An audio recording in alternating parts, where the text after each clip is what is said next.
दोस्तों दोस्तों आज जिस स्टॉक की चर्चा मैं आपके सामने करने वाला हूं उस स्टॉक का नाम आपको आपके स्क्रीन में दिख रहा होगा। स्टॉक का नाम है फाइनोटेक्स केमिकल लिमिटेड। अब मैं प्रोनाउंसिएशन गलत कर रहा हूं, I am really sorry, but मैं इसे फाइनोटेक्स ही कहूंगा या फिनटेक्स कह सकते हैं इसको। ठीक है नाउ, अब आप देखेंगे जो केमिकल कंपनी है ये आज ट्रेडिंग सेशन में 8 दिसंबर है, 12:30 बज रहे हैं, लगभग 25 रुपये के नीचे ट्रेड कर रही है। और देखिए हो क्या रहा है, मैं पहले इसलिए वीडियो बना रहा हूँ क्योंकि आज धुरंधर जाना है मेरे को, तो मुझे लगा यार वीडियो बना करके जाया जाते हैं। ठीक है, अगर आप गए होंगे तो बताइएगा आपको कैसी लगी। नाउ वापस आते हैं टॉपिक के ऊपर। जो ये कंपनी है देखिए, इसमें 3.25% से ज़्यादा की गिरावट है। बहुत से रिटेल निवेशक इसे इसलिए पसंद करते हैं क्योंकि इसमें आशीष कचोलिया जी का इन्वेस्टमेंट है। और मैं आपको एक चीज़ बताऊं, ये मेरी पर्सनल राय है। आशीष कचोलिया जी के अगर आप किसी स्टॉक को खरीद रहे हैं तो एक चीज़ ध्यान में रखिएगा कि वो स्टॉक से बहुत ही अचानक से निकल जाते हैं। सो अगर आप जब वो एंट्री ले रहे हैं उसके बाद अगर स्टॉक को पकड़ें, इट्स ओके। क्योंकि जो देखने में मुझे मिला, पिछले 2 क्वार्टर में शायद उन्होंने अपनी स्टेक थोड़ी बहुत इसमें कम की है, घटाई नहीं है। अभी भी अच्छी खासी मेरे ख्याल से 2.5% से भी ऊपर उनकी स्टॉक में इन्वेस्टमेंट है। ओके, और हो क्या रहा है, स्टॉक 31 अक्टूबर को आप कह सकते हैं बोनस जारी हुआ था, 1:4 था शायद, उसके कारण ये सेटल हुआ है और 25 रुपये के आसपास ट्रेड कर रहा है। ठीक है, तो ऐसा नहीं है कि 25 रुपये का ही स्टॉक था, नहीं। और जैसा आपको पता है, बोनस हो स्प्लिट हो जो भी के बाद स्टॉक में एक आप कह सकते हैं स्टॉक में लिक्विड डाइल्यूशन होता है शेयर का, तो थोड़ी बहुत ना दबाव में स्टॉक रहता है, गिरावट रहती है। प्लस अभी आप देखोगे तो बीच में स्टॉक में शानदार रैली आई थी। पिछले 5 दिन में आप देखेंगे ना तो ये देखिए, स्टॉक जहां 24 रुपए था वहां से सीधा 7.42% की इसमें अचानक से तेजी हुई थी। क्यों? यूएस से एक खबर आ रही थी। तो इस एक स्टॉक में ना, क्योंकि रिटेल निवेशक इतने ज्यादा मैं कहूंगा इस स्टॉक में सवाल लेकर के आ रहे थे, और मुझे लगा यार इसमें अब जरूर स्टॉक में बनाना चाहिए। तो अगर आप फाइनोटेक्स में इन्वेस्टेड हैं या निवेश की सोच रहे हैं, यकीन मानिए डेटा से भरा हुआ ये वीडियो होने वाला है। हाँ, खरीदना है बेचना है, इट्स अप टू यू। यहाँ पे मैं सिर्फ जो डेटा है कंपाइल करके आपके सामने रख सकता हूँ। इसके साथ साथ बता दूं कि आपको किसी अन्य स्टॉक पे चर्चा करानी हो वो जरूर बताइएगा। और देखिए होता क्या है ना, जो इतने ये इस प्रकार के जो स्टॉक होते हैं, जैसे एक स्पेशलिटी केमिकल के स्टॉक है, तो ये बहुत एक्साइटिंग बिजनेस मुझे लगता है। और इसकी चर्चा पिछले काफी समय से लोग कम कर रहे थे, मुझे लगा यार इस पे जरूर वीडियो बनाना चाहिए। नाउ देखो, सबसे पहले जो सबसे रीसेंट न्यूज आई, जो एक मेजर पॉजिटिव डेवलपमेंट था रिगार्डिंग एक्सपेंशन, वो क्या था? तो फर्स्ट थिंग फर्स्ट, देखो पॉजिटिव एक्विजिशन, कंपनी अपनी सब्सिडरी के थ्रू अनाउंस किया था कि वो एग्रीमेंट में आ गए हैं कि वो 53.33% स्टेक खरीदेंगे इन 4 US based speciality chemical company, जिसमें क्रोडकेम टेक्नोलॉजी ये भी आता है। अब इसे का इम्पैक्ट क्या होगा, इसे देखा जा रहा है एक मेजर स्ट्रैटेजिक मूव, ताकि वो अपनी जो प्रेजेंस उसे बढ़ा पाएं ऑयल और गैस स्पेशलिटी केमिकल सेक्टर में नॉर्थ अमेरिका में। ये अब मार्केट प्रोजेक्टेड ये कहा जा रहा है वर्थ $11.5 बिलियन की रहेगी बाई 2025। और ये एम किया जा रहा है कि बिल्ड करेगी $200 मिलियन की oil field chemical business over the coming years. और स्टॉक टेम्पररी सर्ज हुआ इस अनाउंसमेंट के बाद। तो न्यूज खाती और खबर कहती है, और मैं हमेशा कहता हूं खबर में स्टॉक में ना बहुत तेजी से खरीदारी करने पहुंच जाए, ट्रेड कर रहे हैं सब टू यू, बट मैं कह रहा हूं इन्वेस्टमेंट में उतना नहीं जाना चाहिए, और ना ही गिरावट हो तब ज्यादा डरना चाहिए।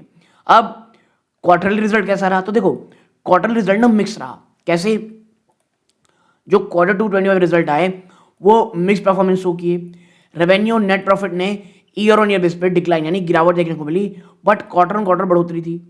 जो ईयर ऑन ईयर गिरावट थी वो सजेस्ट कर रही है कि कंपनी फेस कर रही है रिसेंट चैलेंजेस। किस चीज को? कि वो अपनी ग्रोथ और मार्जिन को मेंटेन कर पाए अगर आप प्रीवियस ईयर से कंपेयर करोगे।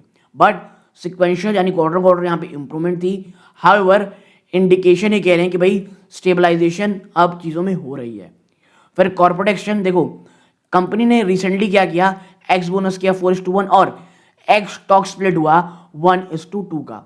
अब ये जो एक्शन था इसने बड़ी मात्रा में क्या बढ़ा दिए, नंबर ऑफ शेयर। जो मैंने कहा था ना कि नंबर ऑफ शेयर बढ़ जाते हैं, डाइल्यूशन हो जाता है शेयर्स का, और इन्होंने रिड्यूस कर दिया प्राइस पर शेयर, जो कि जनरली किया जाता है कि लिक्विडिटी इंप्रूव कर पाए और स्टॉक और भी ज्यादा एक्सेसिबल हो आम आदमी के लिए, रिटेल इन्वेस्टर के।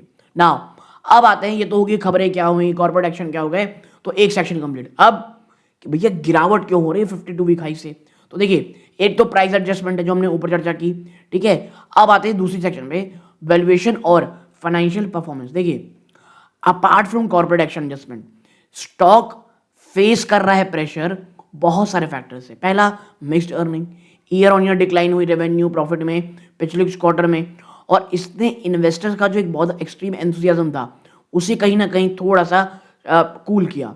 फिर मार्केट सेंटिमेंट, जो स्पेशलिटी केमिकल सेक्टर है वो अपने आप में वॉलेटिलिटी फेस कर रहा है, कि भैया जो रॉ मटेरियल प्राइसेस है वो बड़ी मात्रा में फ्लक्चुएट हो रहे हैं, जैसे क्रूड ऑयल, डेरिवेटिव्स, और जो ग्लोबल डिमांड है वो बड़ी मात्रा में स्लो डाउन है।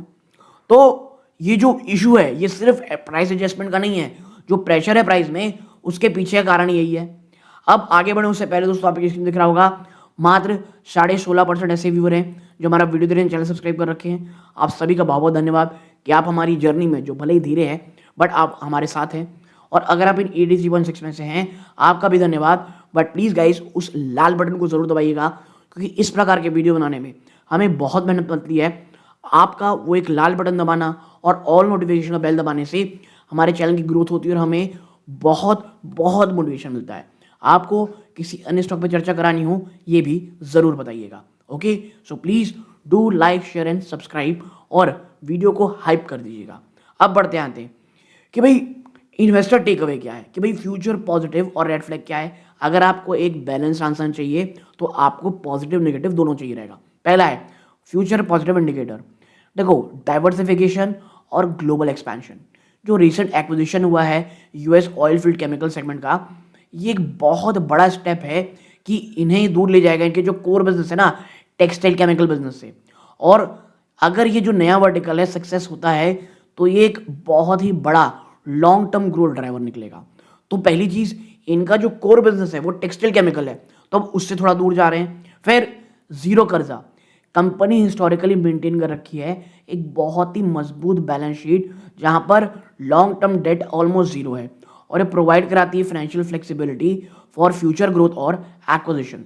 फिर नई कैपेसिटी आप देखोगे, ramp up of its Ambernath facility expansion, ये एक्सपेक्ट किया जा रहा है अंबरनाथ फैसिलिटी एक्सपेंशन कि वो वॉल्यूम ग्रोथ को बढ़ाएगी और प्रोडक्ट मिक्स और बेटर होगा आने वाले क्वार्टर्स में। तो ये बहुत ही ज़्यादा मैं कहूँगा एक पॉजिटिव फ्यूचर, पॉजिटिव इंडिकेटर है। फिर आप आगे बढ़ते हो, पोटेंशियल रेड फ्लैग क्या है कंपनी के, तो देखिए सबसे पहले वैल्यूएशन। डिस्पाइट जो प्राइस में आपको गिरावट देखने को मिल रही है, स्टॉक कभी कभी साइड किया जाता है बहुत एक्सपेंसिव वैल्यूएशन में, और क्योंकि relative to its current earning on industry period, specially ये जो स्लो ग्रोथ का पीरियड है उस समय देखिए कहीं ना कहीं ये हाई वैल्यूएशन चुकती है, और यानी मार्जिन ऑफ सेफ्टी भी थोड़ी कम हो जाती है। फिर ऑपरेटिंग मार्जिन देखो, कंपनी हिस्टोरिकली फ्लक्चुएशन देखी है, और यहाँ तक कि आप रिसेंट टाइम में देखोगे तो कंप्रेशन हुआ है ऑपरेटिंग मार्जिन में, जिसे इंडिकेट किया जाता है as an inability to fully pass on जो लगातार बढ़ रही रॉ मटेरियल कॉस्ट हैं कस्टमर को। फिर आता है एग्जीक्यूशन रिस्क। देखो, बात सही है, US एक्विजिशन अच्छा है, चीज़ें अच्छी हो जाएंगी तो भाई साहब सभी चीज़ चेंज हो जाएगा बहुत अच्छे का। बट अगर आप ये जो एक्विजिशन जो है उसे इफेक्टिव इंटीग्रेट नहीं कर पाए अपने धंधे में और एग्जीक्यूट नहीं कर पाए, तो उससे कहीं गुना आपको गिरावट देखने को मिलेगा। तो ये दूसरा रेड फ्लैग है। और आप एक्वायर कर रहे हो एक मेजॉरिटी स्टेक एक नई फॉरेन बिजनेस में, एक नए सेक्टर में, तो ये अपने साथ बहुत सारे रिस्क लाते हैं। सो एज ए इन्वेस्टर सिर्फ खुश नहीं होना है, हमें देखना है रैशनैलिटी के साथ। तो एज ए कॉमन इन्वेस्टर अगर आप देखोगे तो क्या समझ होनी चाहिए, देखो तो जो रीसेंट प्राइस ड्रॉप है ये लार्जली एडजस्टमेंट है ड्यू टू बोनस और स्प्लिट, और ये एक नॉन मॉनेटरी इवेंट था।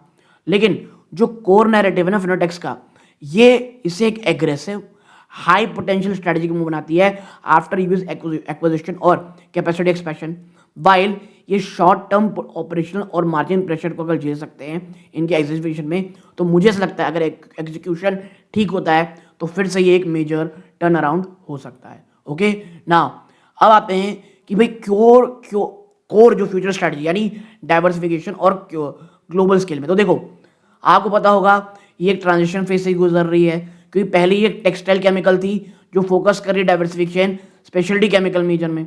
तो देखो $200 मिलियन का ऑयल एंड गैस एम्बिशन है कंपनी का, ये सबसे बड़ा पॉजिटिव है। ठीक है, इन्होंने कर लिया यहाँ पे।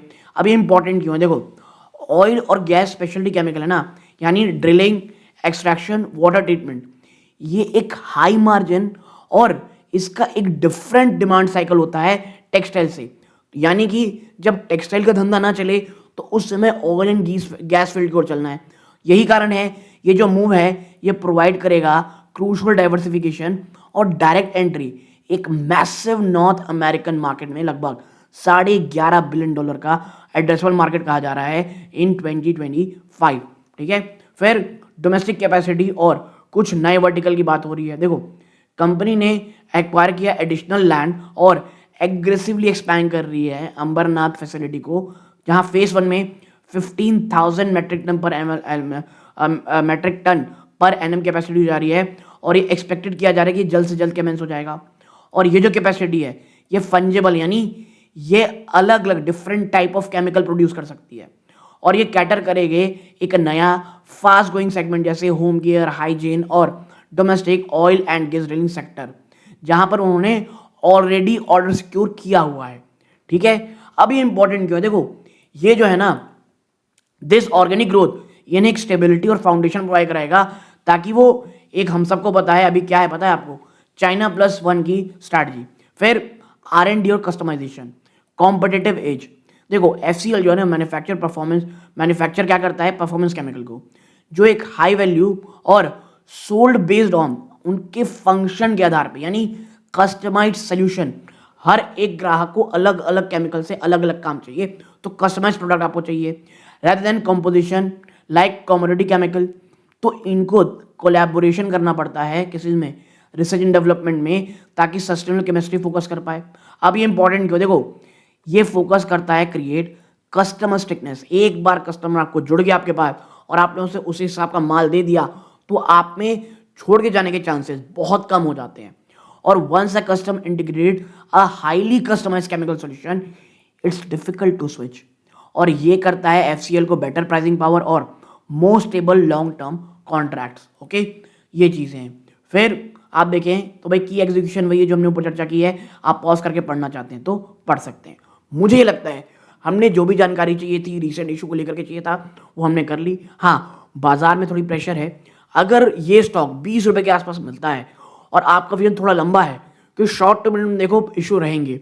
अब और एक जो मुझे लगता है, अगर ऑयल प्राइसेस में अगर आग लग जाती तो भाई साहब दबाव और बढ़ेगा। ठीक है, so for me, for a longer term company अच्छी है, एग्जीक्यूशन अच्छा है, और अगर आप एक बड़ा सोचते हो तो उसके साथ कुछ बड़े रिस्क आते हैं, ये चीज़ आपको ध्यान में रखना है। हाँ, डिस्क्लोजर रूप में मेरी या मेरी फैमिली में की स्टॉक इन्वेस्टमेंट नहीं है, बट हाँ ये मेरे रडार में ज़रूर है दोस्तों। तो आपकी क्या राय है कमेंट बॉक्स में बताइएगा। ये वीडियो का अंत है।